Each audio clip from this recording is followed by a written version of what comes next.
nouvelle vidéo. Ça fait grave longtemps que j'ai pas tourné de vidéo, donc ça va me faire un peu bizarre je pense. Alors aujourd'hui je voulais vous refaire en fait une vidéo parce que j'ai beaucoup de questions à ce sujet là sur les bases on va dire ou ce qu'il faut absolument savoir en fait en pâte à sucre, enfin avec tout ce qu'on veut faire avec de la pâte à sucre, les gâteaux etc. Et voilà, donc je voulais vous refaire une petite vidéo pour les personnes qui viennent d'arriver et qui ne sont pas allées voir le petit coquin, mes anciennes vidéos du coup sur lesquelles j'expliquais bien ce qu'il fallait savoir sur la pâte à sucre parce que il y a des choses importantes à savoir et en fait on peut pas le deviner. Donc voilà, donc du coup je vais vous refaire une vidéo explicative et on va dire un peu plus, je vais essayer de parler un petit peu moins.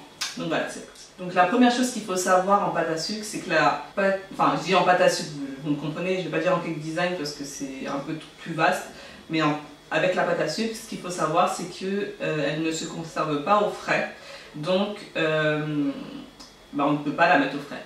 Voilà, c'est tout simple. C'est-à-dire déjà d'une, quand on la commande dans les pains, on la met pas au frais, on la laisse à température ambiante, peu importe où, dans votre placard ou quoi. Ensuite, quand c'est ouvert, vous ouvrez votre pain de pâte à sucre, vous l'emballez bien soit dans du papier film, non, dans du film plastique ou dans un sachet de congélation ou bien... Bon bref, on va pas rentrer dans les détails à ce sujet-là parce que je vais parler trop sinon. Mais voilà, on conserve la pâte à sucre à température ambiante.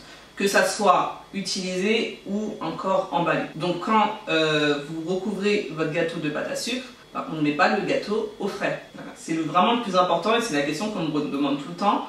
Alors que je crois que je l'ai dit plein de fois quand même, mais voilà, ça va pas au frais parce que la pâte à sucre ne résiste pas à l'humidité. Donc vous allez vous dire, dans le frigo il fait frais, il fait pas humide. En fait si, il fait humide. Dans le frigo en fait il fait humide, vous avez déjà vu, il y a des gouttes de condensation, des trucs comme ça. Quand vous sortez une bouteille du frigo, elle se condense, vous allez voir des gouttes se former sur la bouteille d'eau. C'est pareil, donc en fait si vous mettez votre gâteau au frais, quand vous allez le sortir, il sera tout beau, tout frais, tout dur et tout. Mais quand vous allez le laisser en fait prendre la température ambiante, il va commencer à dégouliner. Il va clairement fondre. En fait, vous allez voir des gouttes qui vont se former sur la pâte à sucre. La pâte à sucre ne résistant pas à l'eau, et ça va fondre, ça va se mettre à coller, ça va suinter, ça va être moche. Voilà, tout simplement, ça va être moche. La pâte à sucre qui brille, moi je trouve que c'est pas joli. Quand je dis la pâte à sucre qui brille, qui sointe, quoi, je sais pas comment, qui transpire, vous voyez. Je veux dire, la pâte à sucre qui transpire, pour moi, c'est pas joli. Donc, surtout tout ce qui est personnage, décoration 3D, ça, je trouve que c'est pas joli quand ça a un effet mouillé, collant. Donc voilà. Donc, ne mettez pas votre gâteau recouvert de pâte à sucre au frigo. Après, il y a des exceptions, mais on va pas rentrer dans les détails parce que sinon, on n'en a pas. Le deuxième point suit celui-ci. Comme on ne met pas notre gâteau au frais, vous ne pouvez pas mettre de garniture qui va au frais. Donc tout ce qui est crème chantilly, je regarde ma liste, crème chantilly, les mousses, crème pâtissière classique, crème diplomate, crème mousseline, ça c'est des dérivés de la crème pâtissière, donc forcément ça ne va pas au frais. Meringue, chibousse, ganache montée, alors ça je vais préciser après. Tout ce qui est fruits frais, ça ne va pas dans les gâteaux recouverts de pâte à sucre parce que les fruits frais, faut les conserver au frais, non? En plus, ça lâche de l'eau en général, donc ça va humidifier votre gâteau. Non, faut pas mettre ça dans un gâteau recouvert de pâte à sucre, je précise. Et la ganache montée, comme je voulais vous dire, c'est de la ganache qu'on va monter, donc qu'on va fouetter avec un batteur électrique ou quoi. Et en fait, elle va se remplir d'air en fait, et elle va devenir comme une sorte de crème un peu chantilly. Vous voyez, elle va devenir fouettée. Et le fait d'incorporer de l'air dans la ganache fait qu'elle devient, comment on dit, bref, à ce moment-là en fait on doit la conserver au frais. Quand elle est montée, on doit la conserver au frais parce que elle est plus enfin bref, je sais pas quel mot utiliser, mais on est obligé de la mettre au frais dès qu'on la monte. Donc ne faites pas de ganache montée, même si je trouve que c'est pas que c'est meilleur, mais bon, c'est plus aéré, c'est plus onctueux, etc. qu'une ganache normale. Mais vous ne pouvez pas l'utiliser dans les gâteaux recouverts de pâte à sucre. Donc du coup, je vais vous dire les crèmes, les garnitures pardon, que vous pouvez utiliser dans les gâteaux recouverts de pâte à sucre. Alors vous avez la crème au beurre bien sûr, donc vous pouvez faire une crème au beurre classique, une crème au beurre à la meringue suisse. Vous pouvez aussi faire des ganaches bien sûr, mais des ganaches normales. Donc La ganache, je sais pas si tout le monde sait ce que c'est, mais la ganache, en fait, la ganache chocolat, c'est forcément chocolat. Souvent, on me demande c'est quoi la différence entre la crème au beurre et la ganache. En fait, la crème au beurre, c'est du beurre et la ganache, c'est du chocolat. C'est vraiment, en fait, je dis ganache pour raccourcir, mais c'est ganache chocolat, parce qu'elle peut être que au chocolat. Donc après, vous allez voir des fois des ganaches à la fraise, des ganaches aux fruits de la passion, au citron, des trucs comme ça. Mais en fait, c'est du chocolat blanc, donc c'est quand même du chocolat que on va incorporer. Hein. Donc voilà, mais c'est du chocolat. Quoi qu'il en soit, ça sera forcément du chocolat. Donc vous pouvez faire ganache Kinder Bueno, ganache M&M's comme ma dernière recette. Si tu l'as pas eu, tu peux aller la voir. Voilà, bon bref. Vous avez plusieurs choses. Ensuite, vous avez les curds. Les curds, qu'est-ce que c'est? Ce sont des crèmes de fruits en fait. Voilà, des crèmes de fruits qui sont cuites, donc qui permettent de ne pas se conserver au frigo. Vous pouvez faire des lemon curds, donc c'est des curds de citron, à la fraise, framboise, litchi, fruits de la passion. Vous pouvez faire vraiment beaucoup de choses. Vous pouvez aussi mettre de la confiture bien sûr, ou pâte à tartiner, donc Nutella, pâte à tartiner spéculoos, etc. Et vous pouvez aussi faire de la crème pâtissière sans œufs. Donc cette recette, je vais vous la faire très rapidement aussi parce que je pense que c'est vraiment intéressant pour ceux qui aiment la crème pâtissière, qui n'aiment pas la crème au beurre, qui ne sont pas trop chocolat comme moi en fait. Moi j'ai testé une fois, c'était vraiment bon, c'est vraiment bon. Ça ressemblait vraiment à la crème pâtissière classique, mais c'est juste que la crème pâtissière classique, on a l'impression, enfin, elle est souvent fraîche, vous voyez, parce qu'on la met au frigo. En général, on mange quelque chose de frais. Enfin, voilà. Donc là, la manger pas fraîche, ça fait un peu bizarre. Un peu, hein, mais vraiment un peu. Mais franchement, elle était vraiment bonne, celle que j'ai faite. Par contre, si vous la faites, je vais vous faire la recette. Évitez de la laisser trop longtemps dehors. C'est-à-dire que moi, donc j'ai gardé mon gâteau avec et on a mangé 48 heures après. Voilà. Faites pas plus que 48 heures parce que c'est le lendemain, vous voyez, par contre le dimanche, c'était encore bon, mais le lundi, on sentait qu'il y avait une différence. Donc voilà, je ne vous conseille pas de faire ça 3-4 jours avant, faites-le maximum 48 heures avant, mais pas plus. Et ça ira. Voilà. Mais après, le fait qu'il n'y ait pas d'œufs dedans, ça permet en fait de garder son gâteau à température ambiante et qu'il n'y ait pas de problème d'intoxication. Voilà. Donc voilà, donc là je vous ai tout dit au niveau des garnitures, j'ai parlé un bon moment. Donc voilà, ne mettez pas les garnitures qui vont aux fraises, c'est tout ce qu'il y a à retenir. Voilà. Donc mon troisième point, ça suit un peu les deux premiers que je vous ai dit. La pâte à sucre conserve. Non, ça va pas. Non, ça n'a rien à voir en fait. Mais bon, bref. Parce que j'ai vu le mot conserver, donc pour moi c'est la même chose, mais rien à voir. La pâte à sucre, elle conserve bien un gâteau. Bon, ça se rejoint un petit peu. Quand vous recouvrez votre gâteau de pâte à sucre, votre gâteau, il est comme hermétique. Donc, c'est-à-dire que l'air extérieur va venir faire durcir votre pâte à sucre, mais il ne va pas s'incorporer à l'intérieur. Donc, votre gâteau, il ne va pas rassir, il ne va pas pourrir, il ne va pas tourner. Voilà, vous pouvez le conserver longtemps selon la garniture que vous avez mis à l'intérieur, comme je vous ai dit, tout ce qui est cœur des crèmes pâtissières, faut pas trop exagérer dans le temps de durée. Mais après tout ce qui est ganache et crème au beurre, franchement ça dure un moment, vraiment. Donc moi j'ai fait mes gâteaux au maximum, par exemple si j'ai un gâteau pour le samedi, au maximum je peux le faire le mercredi. Voilà. C'est le maximum que je fais, mais à partir du moment où il sera recouvert avec de la pâte à sucre, je vous assure qu'il ne va pas rassir.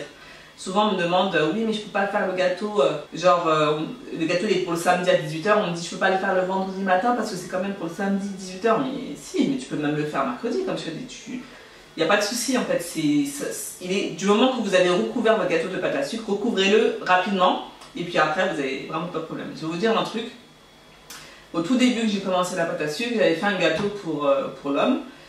Et le mec, en fait, je pense qu'il en avait vraiment marre des gâteaux et il n'a pas mangé de gâteau. Et en fait, j'avais fait un gâteau au chocolat et j'avais mis juste du Nutella et j'avais fait en forme de Game Boy et tout. Et en fait, il ne l'a pas touché. Il se dit, et je lui dis, mais attends, tu ne manges pas un gâteau? Si, je vais le manger demain. À chaque fois, il me disait demain. Et vous savez combien de temps il est resté là, le gâteau? Sans qu'on le touche, c'est-à-dire qu'on n'a pas coupé de part. Il est resté une semaine. Au bout d'une semaine, j'ai dit, bah, c'est gentil, maintenant je vais devoir mettre le gâteau à la poubelle et voilà, merci pour la dégustation. J'avais vraiment ça contre lui. Et je me suis dit, je vais quand même le couper pour voir comment c'est à l'intérieur. En plus, moi je déteste les trucs de moisissure et tout, j'ai tellement peur de ça. Je sais pas ce que de la phobie, je déteste ça. Et donc, je me suis dit, je vais tellement regarder comment c'est devenu à l'intérieur, comme ça je saurai combien de temps je peux garder le gâteau. C'était vraiment au tout début que j'ai commencé. Et bah, je vous assure que le gâteau il était moelleux. Après, c'était juste du Nutella à l'intérieur, donc forcément ça tombe pas. Et le gâteau il était moelleux, il était pas du tout rassis, mais pas du tout. Donc vous vous rendez compte, une semaine après, un gâteau recouvert de pâte à sucre ne rassit pas, vraiment ne rassit pas. Donc ensuite, la pâte à sucre, vous pouvez aussi, comme je vous dis, elle se conserve bien. Donc vous pouvez, enfin elle périme pas en fait la pâte à sucre, je sais pas, elle durcit mais elle périme pas, elle va pas pourrir, elle va pas devenir moisie, elle va pas pourrir ou quoi. Donc vous pouvez faire vos décos, tout ce qui est déco 3D, moi j'appelle ça déco 3D, c'est-à-dire les décos que vous allez que vous pouvez rajouter après, donc les fleurs, les personnages, tout ce qui est modelage en fait, que vous pouvez faire à l'avance, que vous allez venir coller au dernier moment, ou voilà, vous voyez ce que je veux dire. Toutes ces décorations, vous pouvez les faire plusieurs jours à l'avance. Moi en général, je commence lundi, mardi, je fais mes modelages pour le samedi. Vous pouvez faire longtemps à l'avance, je peux même les faire une semaine à l'avance, je peux même les faire 2, 3, même un mois à l'avance. Je vous assure que vous pouvez les faire longtemps à l'avance. La déco ne va pas pourrir. La seule chose qu'il faut savoir, c'est qu'il faut mettre vos modelages dans une boîte. Parce qu'en fait, ça va pas pourrir, mais ça peut changer à cause de la lumière. Vous savez, comme plein de produits. La lumière du soleil, je pense que c'est les UV ou quoi, enfin bref, je ne m'y connais pas plus que ça. Ça attaque un peu la couleur. Donc si vous protégez pas vos modelages, et ben la couleur peut changer un petit peu. Et aussi si il fait chaud, ou si vous laissez vos modelages par exemple dans la cuisine, tout ce qui est humide, enfin l'humidité plutôt, va attaquer un petit peu la pâte à sucre, ce qui fait qu'elle va devenir un petit peu brillante, elle va avoir une texture différente en fait, voilà. Donc pour protéger de l'humidité et de la lumière, vous mettez votre pâte à sucre, enfin vos modelages dans une boîte hermétique et il n'y aura pas de souci. Et je vous assure, et en plus ça ne va pas prendre la poussière parce qu'en fait la pâte à sucre c'est surtout ça, ça va prendre la poussière si vous laissez ça traîner comme ça. Donc vous recouvrez vos modelages et vous pouvez les faire une semaine, même un mois à l'avance, il n'y a pas de problème. Ensuite, mon quatrième point, il était long, mon troisième point je crois, mais bon, c'est pas grave. Mon quatrième point, ça va être très rapide, c'est juste parce qu'on m'a posé la question aussi. La pâte à sucre, en fait, ça n'a rien à voir avec la pâte d'amande. Au niveau de la texture, c'est vraiment pas la même. Forcément, la pâte d'amande, donc il y a de l'amande à l'intérieur, ça va être beaucoup plus... Il y a plus de texture, vous voyez, c'est plus rugueux. Enfin, c'est pas pareil, c'est pas lisse comme de la pâte à sucre. C'est plus cassant, c'est plus collant. Et ça se conserve plutôt au frais, Ça va plus sur des gâteaux à long frais. Donc pour moi, ça n'a rien à voir. Recouvrir un gâteau de pâte d'amande, moi je trouve qu'il n'y a pas de grand intérêt. Je sais pas comment vous expliquer. Pour moi, la pâte d'amande, ça peut servir de déco, ça sert de déco, oui, mais ça amène vraiment un plus niveau gustatif. Que la pâte à sucre, non, ça apporte pas de plus niveau gustatif, c'est vraiment que du sucre et en général, c'est un goût assez neutre. Donc c'est pas la même chose. Par exemple, un fraisier que vous allez mettre une couche de pâte d'amande, vous le ressentez bien quand il y a un fraisier sans pâte d'amande, c'est pas le même goût. Donc vous voyez, ça apporte un plus. Donc pour moi c'est pas la même chose, donc faire des modelages avec la pâte d'amande c'est même pas pensable. Bien sûr si vous faites un fraisier vous pouvez faire une petite rose avec la pâte d'amande et votre rose forcément en pâte d'amande ne sera pas aussi réaliste ne sera pas aussi réaliste qu'une rose en pâte à sucre. Ça me paraît évident. Donc voilà. Et le cinquième point du coup, ah oui, ça aussi c'est important, la pâte à sucre est assez lourde, en plus vous mettez en général des modelages en plus, beaucoup de déco en plus par dessus, donc il faut des gâteaux résistants, donc on ne peut pas faire n'importe quel gâteau en dessous de la pâte à sucre. Vous avez énormément de gâteaux cake design, il y a vraiment beaucoup, il y a money cake, chiffon cake, génoise, madeira cake, gâteau au chocolat, enfin il y a plein de choses à faire. Simplement, il faut que les gâteaux soient assez résistants. Donc, je sais qu'on cherche le moelleux, mais vous pouvez faire un gâteau moelleux mais résistant, c'est pas incompatible, mais vous pouvez pas faire un fondant, non, vous pouvez pas faire de gâteau fondant parce que le gâteau va s'écrouler sous la pâte à sucre. Et je pense qu'on veut éviter ça, donc vous pouvez pas faire tout ce qui est fondant, coulant, etc. Ça me paraît évident, on peut pas faire ça quoi. Donc vos gâteaux auront forcément une texture un peu plus compacte, épaisse, qu'un fondant, etc. Un truc style macaron en dessous quoi. Non, en fait vous pouvez pas. Vous pouvez pas faire de choses qui sont fragiles. En dessous d'un gâteau en pâte à sucre, il faut faire des choses qui sont pas fragiles. Donc faut faut choisir ce que vous voulez. Si vous voulez un gâteau qui est très très raffiné, ben, vous partez sur autre chose que de la pâte à sucre. Si vous voulez faire une décoration époustouflante, on va dire, au niveau de la pâte à sucre, ben, au niveau du gâteau, vous serez restreint. Donc voilà, je vous ai tout dit, je crois. J'espère que la vidéo vous aura aidé. À tous les petits nouveaux qui me suivent, merci beaucoup déjà de me suivre parce que ça me fait vraiment plaisir. Je sais pas si des vidéos comme ça vous plaisent, mais pour moi ça me paraît important parce qu'en plus j'ai beaucoup de questions à ce sujet-là.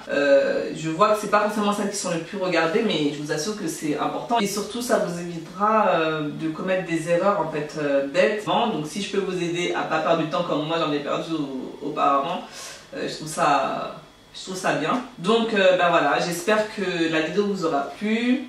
N'hésitez pas à laisser un petit pouce si ça vous a plu, à vous abonner si ce n'est pas encore fait bien sûr. Ah, j'ai oublié aussi, je ne l'ai jamais dit du coup parce que comme je fais pas de face caméra, donc forcément c'est un peu compliqué à vous faire passer le mot. N'hésitez pas à, je vais vous dire la phrase que tous les autres youtubeurs vous disent, à activer la cloche pour savoir quand je mets des vidéos, pour que vous ayez une notification. Sinon en fait vous n'allez même pas me voir dans votre fil d'actualité ni recevoir de notifications. Peut-être après vous pensez que je fais pas de vidéos alors qu'en fait j'en ai sorti mais que vous n'avez pas vu. Donc voilà, n'hésitez pas à activer la cloche, comme ça vous pouvez vraiment ne louper aucune vidéo. Donc je vous dis à bientôt pour une prochaine vidéo et surtout passez